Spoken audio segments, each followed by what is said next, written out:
Patate? Sì. Okay lang malungkot, pero wag susuko.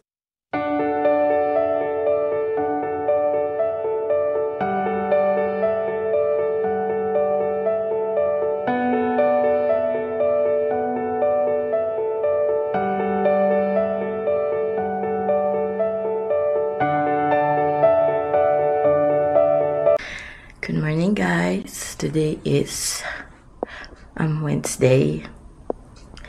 Actually, para sa akin, hindi good morning eh. Kasi may bad news.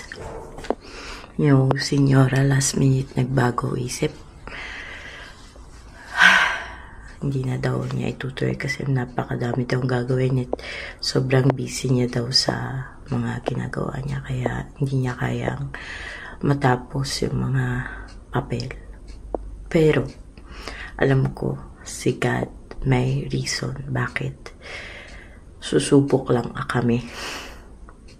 May chance pa kami sa June and kami na ang mag-aayos ng asawa ko.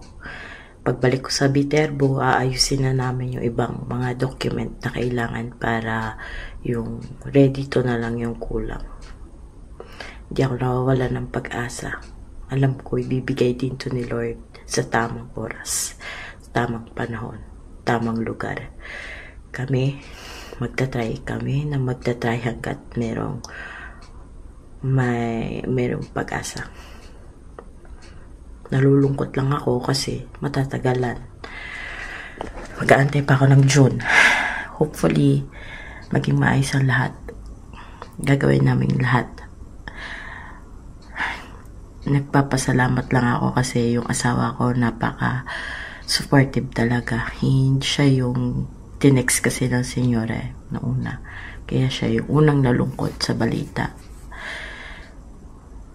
Tama siya. May pag-asa pa kami. Magta-try ulit kami. Huwag mawala ng pag-asa. Makukuha rin namin si Ate Joy. So, tara, sa ngayon, mag-umpisa tayo magtrabaho. 7 days na lang, babalik na yung mama ko. And babalik na ako sa normal na buhay ko. And asikasuhin ko na yung mga dapat asikasuhin. Sana pwede kami. Sapat na yung redito namin last year. Kasi may 2 bahay na nakapangalan sa amin. Sana makadagdag yun sa Reddit namin. So, ayun. Tara, let's na. Tama na yung drama. Happy na ulit.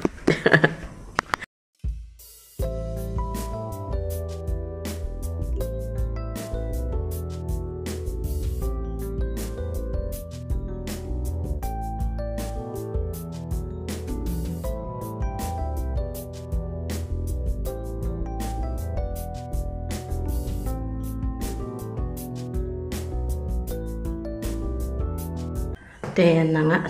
Tapos ko lang maglampaso. Yan.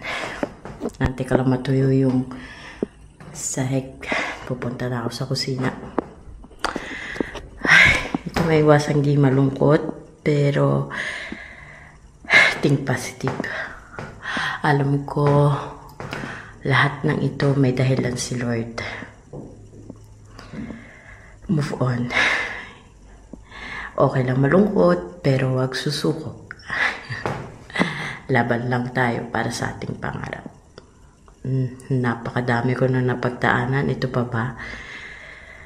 Ay, tiwala lang ulit. Try na lang kami sa June. And praying, hopefully, maging okay. Ay, kailangan natin maging masigla. Ayan, naganto yung... Ay, naku, sige. Diyan na nga kayo. Mamayan ulit.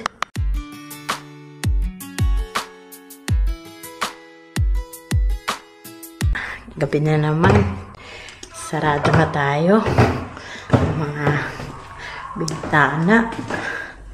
Asin ko na ng hapon. Maya lang magluluto na ako ng hapunan namin. At tulugan na.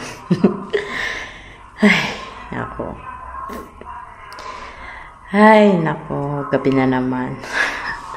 Nagsasawa na ako sa totoo lang kasi paulit-ulit lang ginagawa ko araw-araw. Parang pakiramdam ko nakakulong ako sa hawla. OA. Pero, yun na yun. So, tara na.